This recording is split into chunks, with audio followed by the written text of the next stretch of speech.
So, Chris, we're a couple of days on from that 2-1 defeat at Bristol. Have you had a little more time to come to terms with it, or is it still a bit frustrating given how much your side dominated the game? Yeah, it's always going to be that way because I thought we deserved something from the game in terms of the way we played generally overall. But you got to stick the ball in the back of the net, which we obviously didn't with the amount of sort of possession and opportunities. I've always said I don't get caught up in stats. I think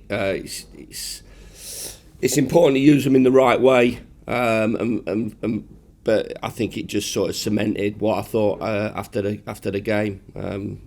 We sort of deserved a lot more from the game, from the performance wise, in terms of where we got the ball, how we played, how we dominated the opposition. But I'm a little bit old school as well, in terms of, stats don't win games. Sticking the ball in the back of the opposition's net and keeping out of yours does. And obviously that was the disappointing aspect of what happened on Saturday afternoon. Well, no rest for the wicked. You've got 8 games coming over the next 4 weeks. Do you feel that you've got the squad depth to deal with a heavy schedule like that?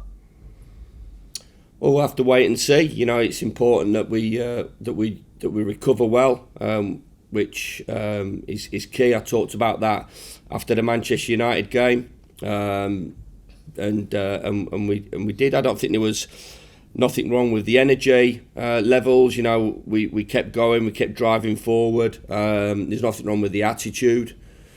In terms of the squad depth, it is what it is. We did what we could do in January to improve the group.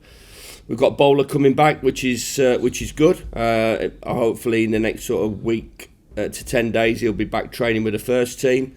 Martin Piero's the only one player that is missing. Obviously there's a couple of long-term ones, but there was a situation when I first took over that the squad was sort of not in a great shape in terms of injuries. So we sort of got that back on an even keel. The squad's healthy. We obviously missed Matt Crooks for 2 games, but it gives us an opportunity for somebody else, and we have to deal with these situations like everybody else is going to have to deal with the fixture list, whether it's the next 8 games or the next part of the season that leading up to the end of the season. Yeah, you mentioned Matt Crooks there. On Saturday you said that it's a great opportunity for Riley McGree. What do you think he can offer the side in both the short term and the long term? Well, I think if you've seen his performances coming off the bench on Saturday and coming off the bench against Derby, I'm excited to work with Riley. He's a talented boy. He's our first real permanent signing. Obviously, we've taken Keelan in as sort of a younger one, but really first real permanent signing of sort of my tenure as manager of the football club. Technically very good, physically very good. Can get about the pitch, athletic, and he's got a fabulous mentality. So he's got a lot of talent, and these are going to be the type of players that we're going to try and bring to the football club. Technical footballers that want to do well personally, want to do well for the team, can run around, and want to win. So we're delighted to have secured his services, and I think as a template of the type of players that we're going to bring to the football club over the medium and long term time frame. Lewis Saliki, he came back onto the bench on Saturday. A player who, of course, at one point last month you said could leave the club. Has he impressed you in training since getting back in the African Cup of Nations? And does he have a lot to offer going forward, do you think? Well, he's only had a couple of training sessions, so I know about James. I said wasn't a personal thing, his chances would be limited, we believed, and from that situation, it's only right to be upfront and honest with James. He's a loan signing. It was a signing that obviously was done previous for me before I came to the football club. We gave him the opportunity made him available. Sometimes, as you know, in these situations, these things don't maybe pan out as he wanted it to have panned out in terms of his sort of period at the football club. And in January, as I said, we made him available. Nothing came of that, and he comes back into the group. So there's nothing personal about that. It's the decisions that a manager has to make on a few different fronts. And why wouldn't we use him? Why wouldn't he be available? We're paying his wages to the end of the season, so he's part of a group. So I don't know what's around the corner. I haven't got a crystal ball. As long as James' attitude, which has been good, remains the same, he'll be involved in the group. And if an opportunity comes up for him to, get on the pitch or start again, then I'm sure he'll want to do well himself, and we'd like him to do well. West Brom opposition on Tuesday night. You know Steve Bruce very well. However, he's the man who released you from Sheffield United back in, I believe it's 1999 in your playing days, wasn't it? You've said in the past that you've got a lot of respect for him. Yes, to keep reminding Steve that he gave me a free transfer. I possibly deserved it at the time. But it's Steve's first job, so for me to have a really good relationship with Steve, I think just shows you what he's all about as well. Still remember that little period of my time, but I think his record speaks for itself, especially out the Championship, the amount of promotions that he's had, the amount of good jobs that he's had. So, and I think just a general really good guy, a really proper football man that's had a fabulous career. Keep saying it, and been very, very successful. Once you sort of get into that sort of spotlight and working in the Premier League, there's always going to be people have a massive opinion on you. For me, as I said, from a manager's point of view, he's had some really good jobs and he's been successful, and he's still the same guy, I should imagine, as he was when he first started playing for Gillingham, and then gets his move to Norwich and plays for arguably the biggest club in the country, and has all that success. And he's an humble guy. He'll always pick the phone up to you. He's got plenty of time for you, which I think is a really good trait, not just as a football guy, but from a person point of view as well. He's had a bit of a sticky start to life at West Brom, though. Just 1 point from 3 games. Are you still expecting a really tough game against West Brom tomorrow night? Yeah, of course. You look at the group they've got, and Steve's trying to change the style back to possibly what it was when Slav was manager, and Sam Allardyce was manager. More playing and using the players that they've got in terms of talented technical players. There was obviously a change at the start of the season, and Steve will get them back playing the way that I should imagine West Brom fans want them to play, and would like them to see them play. And if you look round the group, look in depth, they've got arguably the best goalkeeper in the division. They've got talented players all over the pitch, and the majority of them were playing in the Premier League last year, and so. This is still a tough game regardless of current form. You look at it. They started off very, very well at Sheffield United and had Jake Livermore, talented player, get sent off quite harshly, I thought, in my opinion. And they've obviously had another couple of difficult games at home to Blackburn, who have gone well, and maybe a disappointing second half at Luton, which is always a tough place to go. So I think if you look a little bit more deeply and careful, more sort of in context in terms of the games that they've played, they've been quite tough games that they've had. And Steve, being the winner that he is, and his attitude and how successful he is, so he'll want to come back up north and get his sort of stint at West Brom, off and running and get that first win. And just finally, this division, as you know, is so tight. If you win against West Brom, could be back in the top 6. If you lose, you can drop to 11th. Just how important are those 3 points on Tuesday night? Every result's really important. Yeah, every result.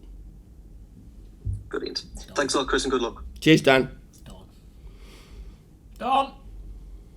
Hello, Chris. Hey, Don, you okay? Great. Just talking about Steve, he was massively disappointed with his team's second half performance, and he said it was unacceptable. So he really is going to have them fired up for this one. Is that what you're expecting? They would have been fired up at the start of the game at Luton. You know, this. I keep saying it. You know, when players. How can I say this? When Steve's had his career that he's had from a playing point of view and from a manager point of view, you know, motivation for himself personally, and then motivating his team is a huge part of it. And the success that he's had, he'll be disappointed. I wouldn't have thought, you know, I don't know. Listen, I wasn't in the change room there, so I don't know what went off or what words were said.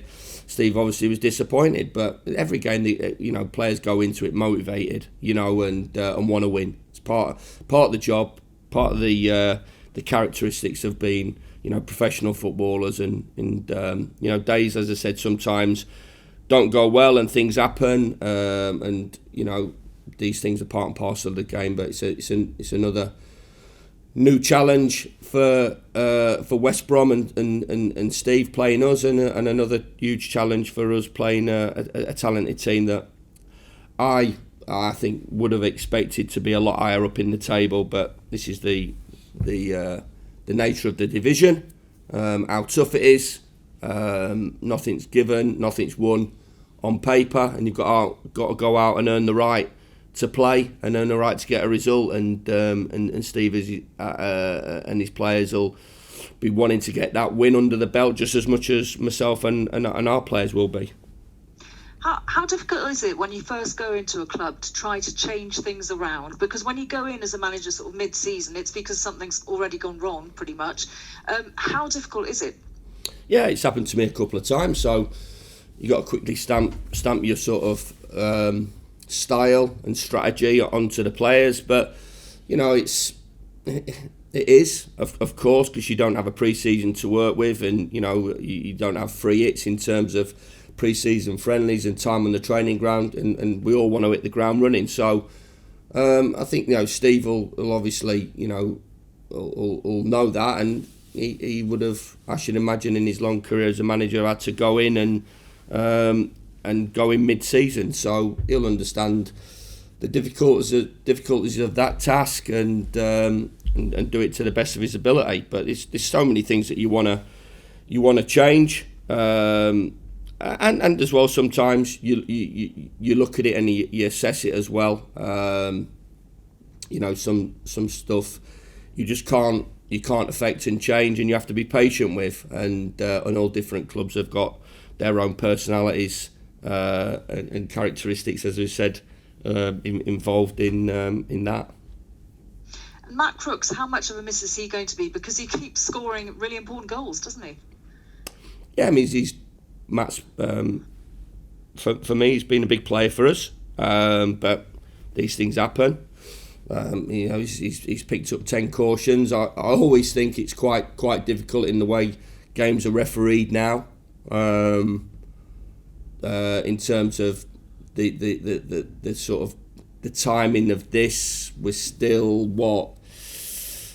20 games wise, 31 games in, so 31. So I'm always a little bit, how can I say, negative towards the amount of games. It's quite, you know, in terms of, you know, picking up 10 bookings, but Matt's picked up 10 bookings, and obviously we have to deal with that. Hiya Chris, how are you doing? Not bad, thanks. Good. Listen, how do you feel today, sort of reflecting on the weekend's defeat? I know straight after the game, emotions are high, but now we've had a chance to sort of think about it a bit more. How do you feel? No, same with what we talked about. You know, we've got to move on. We were in yesterday, and we're preparing for the game tomorrow.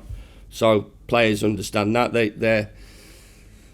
they know, they realise it was an opportunity missed. Not for the want of trying, not for the want of trying to win a game and being on the front foot for the majority of games. But these things happen. You do get games like we had on Saturday. You do get afternoons where, you know, for everything you do, unfortunately, you don't do what you wanted to do in terms of stick the ball in the back of the net and keep it out. And that was disappointing. The goals are disappointing. The amount of possession, play, opportunities that we had not to score, didn't make enough good decisions in that final bit, the final run pass, cross or finish. Gave the opportunity of the goalkeeper to make some big saves, and he did. And they were spirited under Nigel, which you would expect. They had a lot of quite a few young players out there as well that had a lot of energy. They hung on to their advantage. I believe, we obviously watching the game back, if we'd have scored a lot earlier, that would give us obviously a better opportunity of getting something from the game, but we didn't. We have to accept that and quickly move on as we have done. When you look at West Brom and Steve Bruce more specifically, there's a stat doing the rounds which is sort of quite unbelievable, really. He has yet to win a game this season. He didn't manage it at Newcastle, and he hasn't managed it so far at West Brom. Can you believe that? Well, all weird and wonderful stats come about. So that's in the Premier League, which is a tough division as well, and he's 3 games in. So I'm not taking too much notice of that. Does it talk about how many times he's won promotion? Well, no, it doesn't. It doesn't, does it? Or how successful he's been as a manager. So there's always people want to pull out negative stuff about you and want to put you down. I look at Steve, as I talked about him, as a proper football man who's had a fabulous football career, whether as a player and a manager. And I think the longevity of Steve, his desire to go again.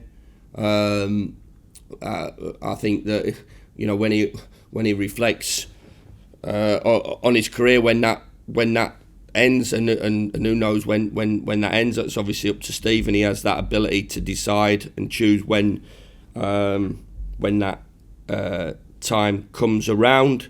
I believe that there's a lot of people who have liked his career as a manager because for 8 times.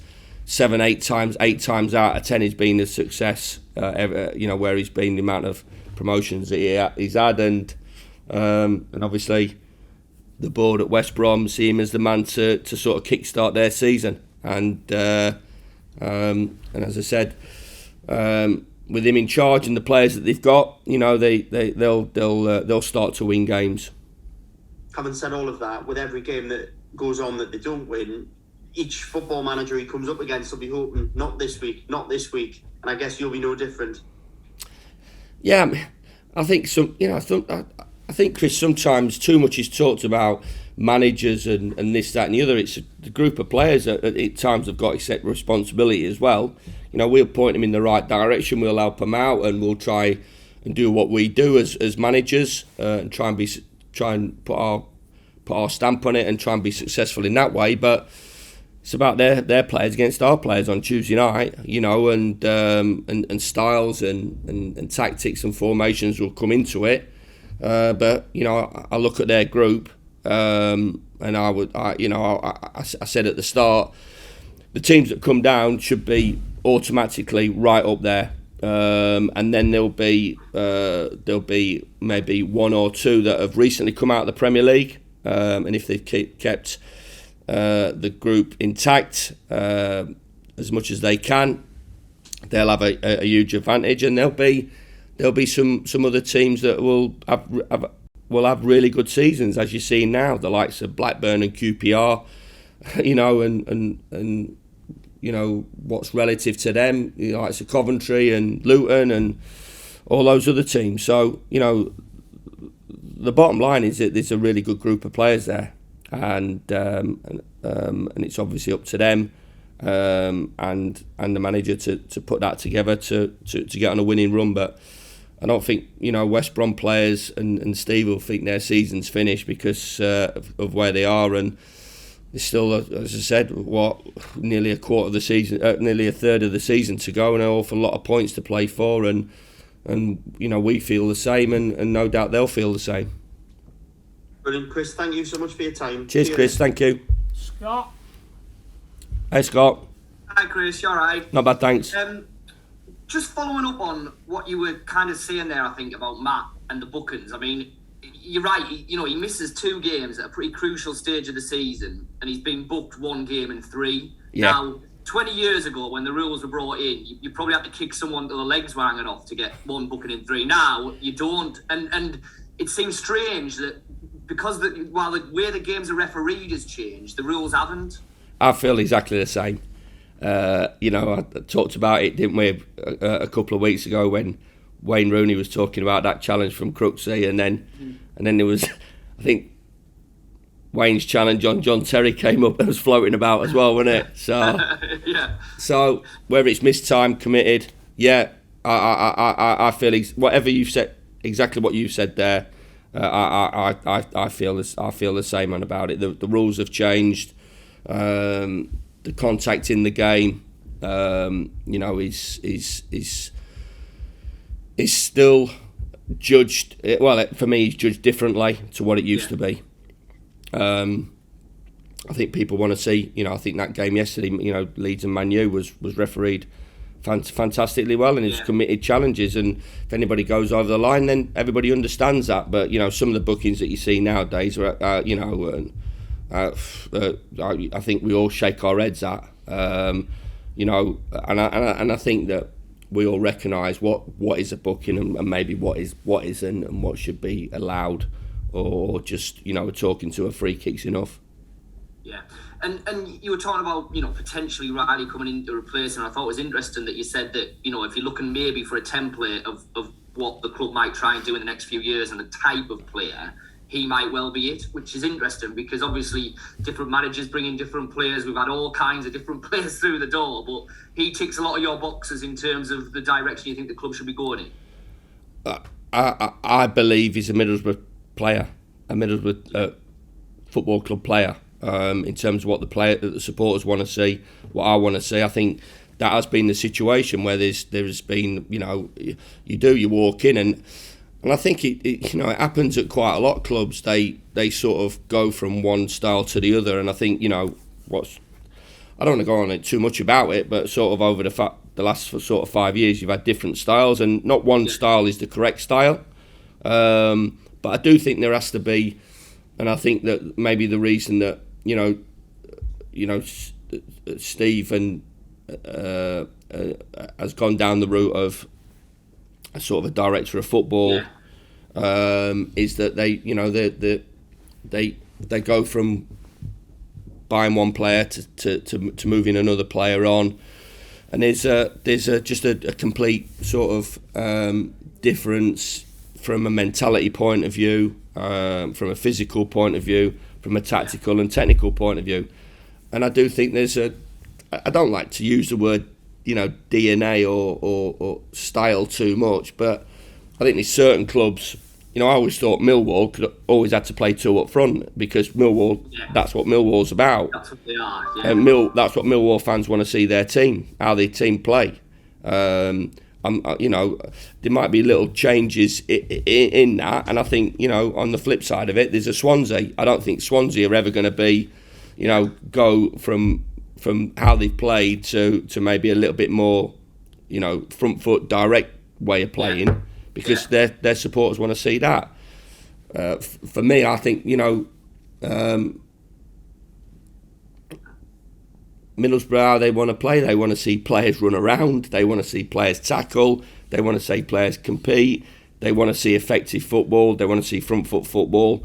But they want to see players play as well, because that's what the supporters have been brought up out on. So I think going forward and maybe, and I talked about this when my time I'm talking about my time's up already, or time comes to an end already. Here, dear me, only lost one game recently.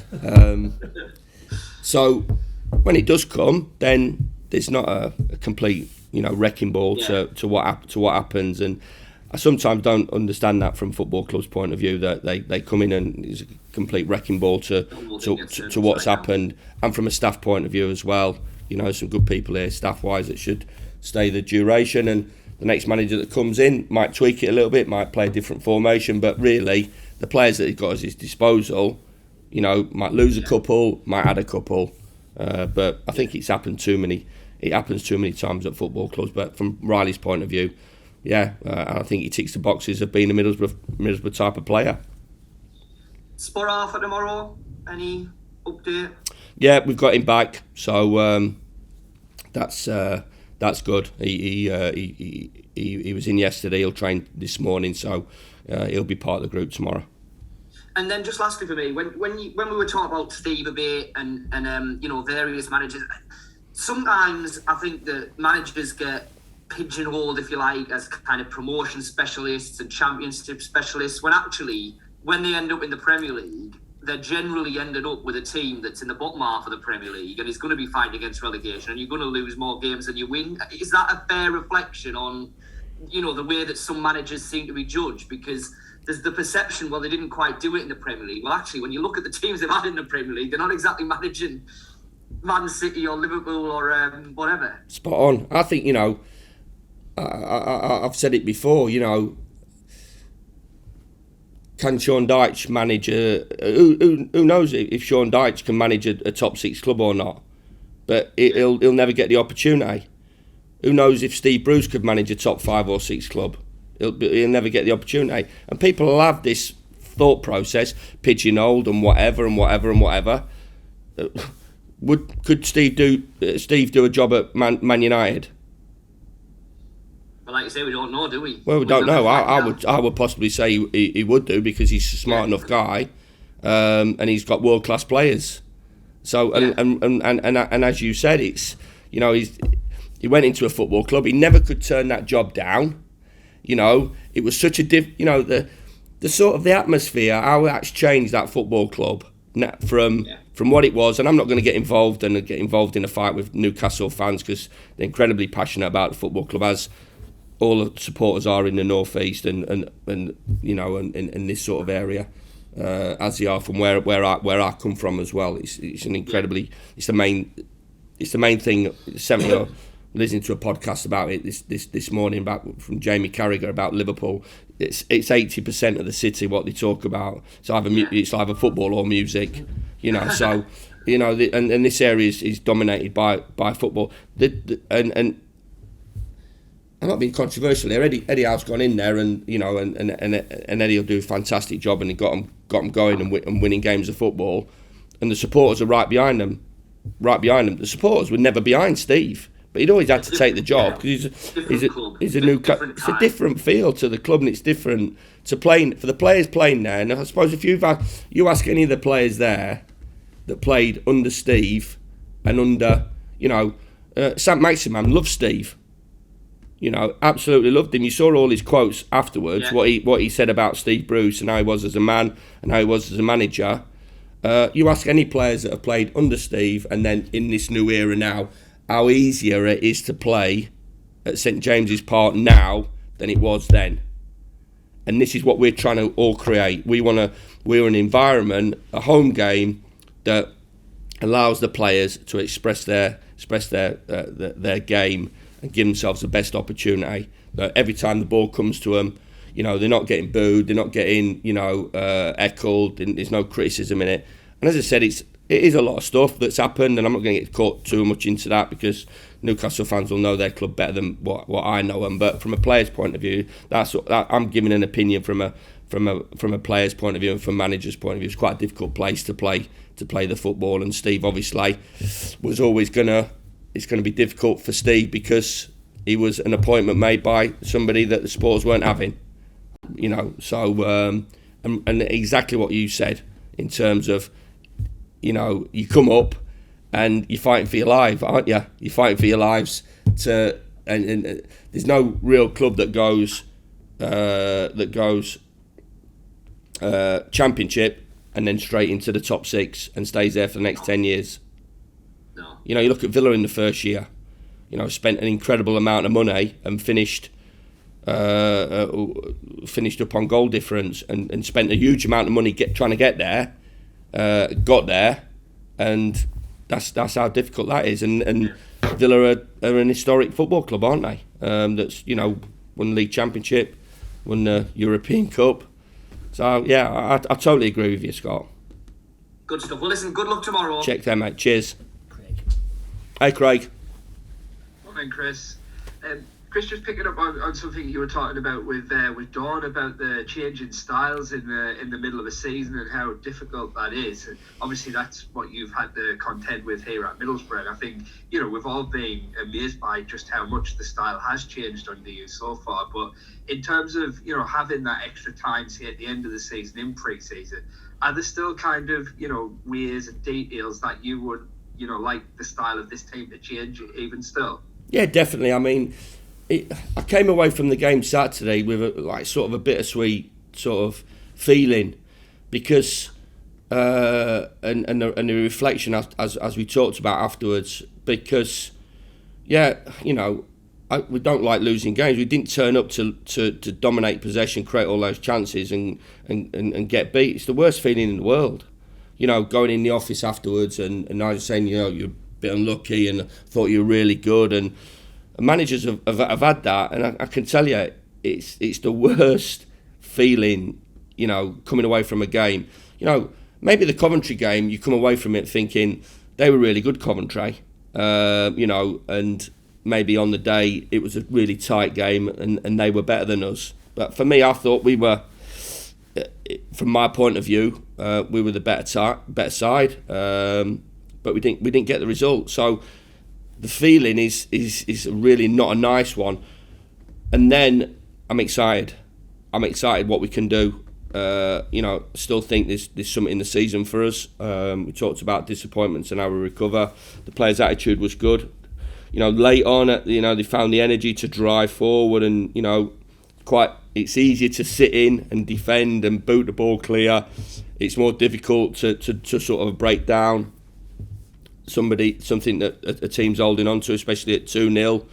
But we still tried, and we still tried to play the right way, in my opinion, tried to do the right things, and we opened them up, but we didn't, as you saw, and we didn't open them up. So talked about it, like sort of reflection and how far we've come, and I can't sort of start smashing all the players because on the whole they've been excellent. The only time I've had a pop at the players is because of the way we started, the tone of the game at Blackburn. You know, everything else has been pretty positive. You know, very supportive, because it deserves it. It deserves to be. And then you're coming away and you go, you sort of look a little bit into it and you're excited, because I like the way it's looking. I know there's more to come. I know, without being disrespectful, in transfer windows 2 and 3, that we will be able to improve as well, especially in 2, in terms of, you know, sort of the sort of evolution of the group. They're giving me everything at the moment, but you know, I'm hungry for success. I'm hungry to improve the group on the training pitch in terms of the players that we bring in as well. So I think it's still, you know, it's very exciting for me as well, knowing where we can take this, but not getting, you know, too far ahead of ourselves to say that everybody, me included, supporters included, players included, want something from this season. Indeed, yeah. You mentioned transfer window too there, Chris, the summer transfer window, and I appreciate we're not even a month removed from January yet, but you know, has planning already started? 100%, yeah.